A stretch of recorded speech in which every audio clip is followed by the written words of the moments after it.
This is the White Coat Investor Podcast, Milestones to Millionaire, celebrating stories of success along the journey to financial freedom.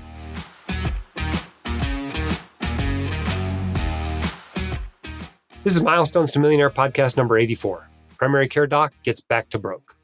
This podcast is brought to you by MLG Capital.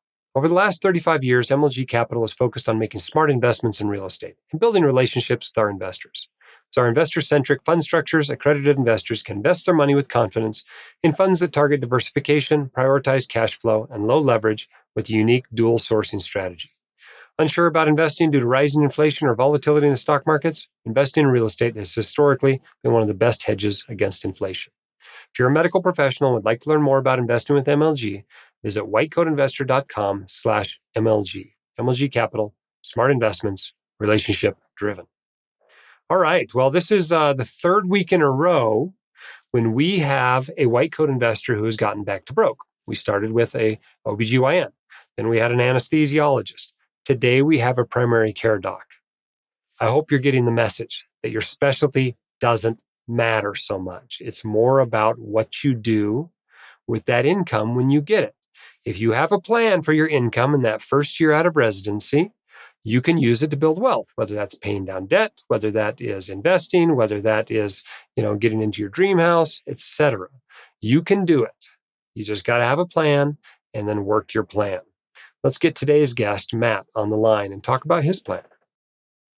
All right. Our guest today on the Milestones to Millionaire podcast is Matt. Welcome to the podcast. Thanks for having me. So tell everybody a little bit about you. What do you do for a living? How far are you out of training? So I'm a primary care doctor, internal medicine trained. I finished residency in June of 2020, just after the pandemic started. Started working at my full-time job about December of 2020, where I've been since then. Awesome. So you're a couple years out. Yeah. And we're celebrating that you're back to broke, although that was a little bit ago. What's your net worth now? Yeah. So our net worth now is about in the 200 range. Okay. Congratulations. That's Thank pretty you. Awesome. Yeah. And yeah. what was the lowest your net worth ever got? How big of a hole did you come out of? We were negative 280 was the lowest. Negative 280. Yeah. All med school loans, or what other debt did you have? So mostly majority med school loans, have a very small amount from undergrad, same as my wife. But then we had purchased 2 cars during residency, one from a family member, one new. So at some point you decided to sit down. Sounds like you're married, right? Yes. You and your spouse sat down and you calculated your net worth. Why did you do that? So actually, I started this back in 2018. I've been doing it every month. I keep an Excel sheet. And just so I found that it was too cumbersome for me to figure out. I don't like doing budgeting. So I figured if I just tracked the net worth, I could just kind of see if we're sort of sticking on track. So then if not, then I can take a closer look at, or we can take a closer look at our spending habits. So I've been doing it every month since then. So it's been about 4 years now. So you're enough of a finance nerd that you know how to use a spreadsheet, but not so much a one that you're willing to budget. Yeah, no, it takes me, 5 minutes every month to go through everything. Whereas budgeting, I've tried using Mint. You need a budget, but I just couldn't. It was just too much for me. And yet you can still be financially successful. You can still pay off loans. You can still, build net worth, even without, getting into the nitty gritty, hardcore budgeting kind of stuff. Yeah. I guess it works when you don't really have children or a lot of responsibilities.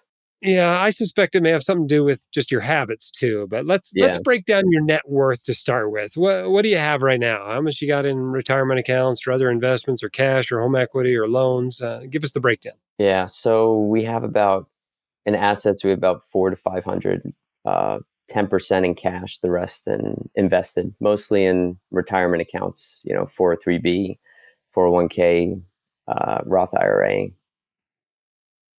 529, HSA, stuff like that. Yeah. So it's spread around pretty good. Yeah. And I think you started with 250 or so in student loans. And how much of that you got left? Pretty much most of it. I I use Excel a lot. I like to figure out whether it's more worth it to pay off my loans or invest. And, I figured in at least the first 7 years after residency that it may be better for me personally to invest. So I try to pay as little as I can towards my loans. Especially when they're at 0% and you don't even have to make payments, huh? Yeah, for at least the last 2 years, it's been great. But even aside from that, it was still worth it, at least in the short term, to do that. So, what kind of income are we talking about over the last couple of years? Does your spouse work? She does. She Together we've made. When I was in residency, we were making between, I'd say, 120 and 150 together, Mm-hmm. kind of evenly split between the two of us. Now we're in the 300 range. Okay. Now that I'm attending. Okay. And let's talk a little bit about any other help you got. Did your parents pay for any school, or was that you borrowed the whole thing, or did you get some sort of inheritance, or what? No, yeah. So my parents helped out with undergrad. They paid about over 4 years. They paid about 60,000. The rest came from grants, and then I came out of school with about 13,000 in loans from undergrad. Med school was all me, although they were nice enough on occasion to help me with groceries and things like that. So that was very helpful. Yeah. Both my wife and I, we haven't received any inheritance.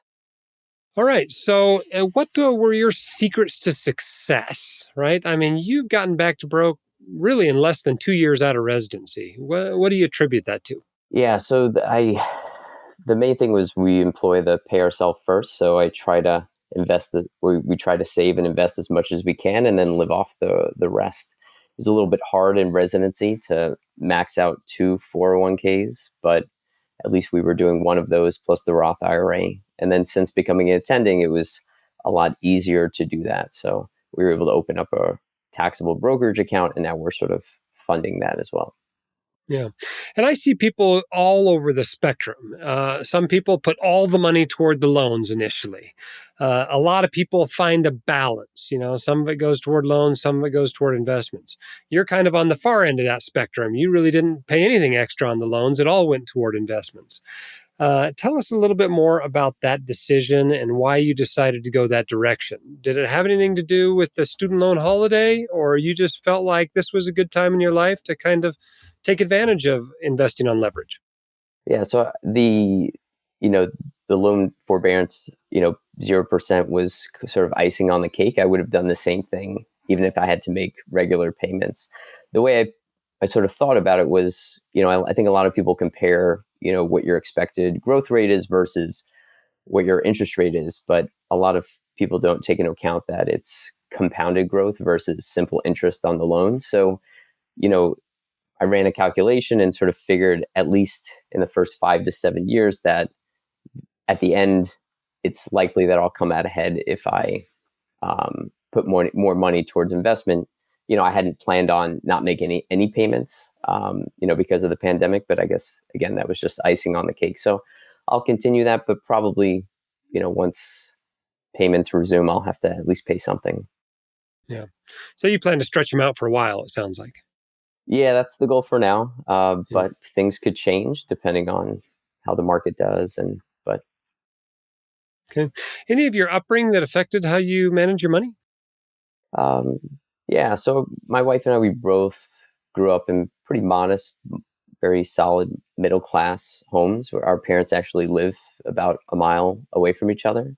Um, my dad's always worked. He's worked two jobs. He's now 70 and retiring from one of his jobs. And, I think what I would like to do is at least have the option of not having to work eventually, even though I may continue to work. So, we both want to live, again, modest lifestyles from what we were brought up from, and basically have that independence to make a decision about what we want to do with our lives and not be, bogged down by having to work to make ends meet. Okay, let's say there's somebody that was just like you were a few years ago, halfway through residency, um, wanted maybe to have options in life, didn't want to be working two jobs in your late 60s, and maybe thinking about doing something with their finances. What advice do you have for that person? Yeah, so I would recommend that you sort of figure out what's important to you. for us, saving was sort of important. But again, we don't have kids, whereas a lot of my co-residents had other obligations, which could be very difficult. But once you sort of come up with a plan, with whether you have a partner or not, you can sort of then figure out and sort of apply something that allows you to build towards that goal. For us, we were able to put as much money as we could, and we were both thankful that we were able to do that. But now we're at the point where we're also, it's great to live for tomorrow, but we also want to enjoy our time while we're young. So we travel a lot. We don't feel that we're giving anything up. We don't live a very lavish lifestyle, but, we're happy with how we're living. And do you have any idea how much you spend? I was going through a budget, and I probably overestimate, but I would anticipate that we spend anywhere from 70 to 90,000 a year with everything. And you don't feel like you're denying yourself at all. You feel like you can take all the trips you want, and that you're not having to. Yeah, I mean, we travel. You're not impoverished in any way. Yeah, no, we've. I'm lucky. I have 6 weeks of vacation, which I take advantage of. We travel internationally as much as we can. We go on weekend trips. I mean, not having worked a weekend in over 2 years has been fantastic. We spoil our puppy. We're buying a house at the end of the month, so we don't feel like we're giving up a lot, although my friends might say otherwise. Yeah. Well, you certainly have got results from your approach, right? Not only have you gotten back to broke, you blew right through a net worth of 0% or of $0, and now you're building wealth quickly. So congratulations to you. Thank you for coming on the Milestones to Millionaire podcast and sharing your story with others. I know it will inspire others. We always get criticism of people who are married to super high earners, or they're in, some really high paying specialty. So it's always great to have somebody on that's primary care, a very reasonable physician income, and still being financially successful. So congratulations to you. Thank you for everything you're doing. Yeah, thank you for having me. It's very nice to meet you as well. All right. That was great. I enjoyed having Matt on. There's a lot of takeaways there. Not only can you be successful in primary care, even with a big old loan burden, that's obviously one takeaway. But you can also, do it in a lot of different ways. There are many roads to Dublin, as Taylor Larimore of the Bogleheads fame likes to say. You don't have to follow one path. You don't have to do exactly what I did to be successful. All you have to do, become financially literate, have some kind of a plan, have a reasonable amount of financial discipline, and you'll make progress. And you can get your loans paid off. You can build a portfolio. You can get that dream house you want. You can travel the world. You can do all this stuff. But what you don't want to do is wake up at 60 or 65 and realize, I don't have anything saved. I can't stop working, and now I don't want to work anymore. So take care of business early in life, and get yourself in a position where work is at least optional. You can get the dream job that you've been looking for, and you can have the success that you want along the way. MLG Capital is a proven real estate manager with a 35-year track record of delivering attractive, risk-adjusted returns to our investors. Our acquisition strategy mitigates risk through diversification, utilizing moderate leverage, and offering investors prioritized cash flow. We believe that we have the right deal sourcing strategy in place to continue to find unique opportunities regardless of the market cycle. Real estate is a great asset class to help investors diversify out of the public markets and can be especially powerful in this inflationary environment. Additionally, for highly compensated individuals, real estate investing can provide tax-sheltered income. If you'd like to learn more about investing with MLG, visit whitecoatinvestor.com/MLG. If you'd like to come on this podcast, you can apply whitecoatinvestor.com/milestones. We'd love to have you and celebrate your accomplishments. Until next time, keep your head up, shoulders back. You've got this. We can help. See you next time.